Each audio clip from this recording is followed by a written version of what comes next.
एको रुपयो न भेल पिया बजी आपका छठी घाट बैठ खेली पाबाजी। एको रुपयो न भेल पिया बजी आपका छठी घाट बैठ खेली पाबाजी।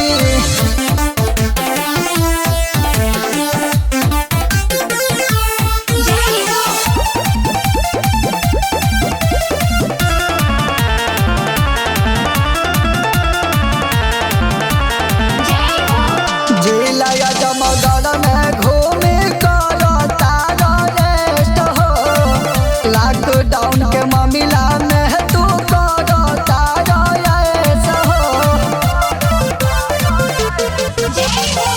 जिला जमगढ़ में घूमे करो तारा रेस्ट हो, लॉकडाउन के मामला में तू करो तारा रेस्ट हो। दौड़ले आई फल फूल लेके चढ़ाई हम कवन उपाय करिया बजी सुनया बजी पिया बजी। एको रुपयो न भेल पिया बजी आपका छठी घाट बैठ खेली पाबाजी। एको रुपयो न भेल पिया बजी आपका छठी घाट बैठ खेली पाबाजी।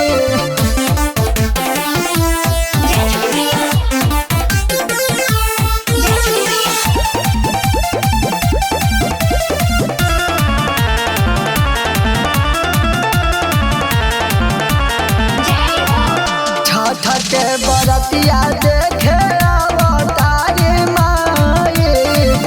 माई के संग है भाई भाऊजाई। छठ के बराती देखे अवतारी माई के संग है भाई भाऊजाई। होला इसराफिल के छठी पे देखाई हो कबले कोसी हम भारत छठ के बजी।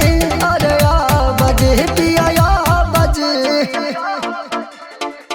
एको रुपयो न भेल पिया बजी आपका छठ घाट बैठ खेली पाबाजी।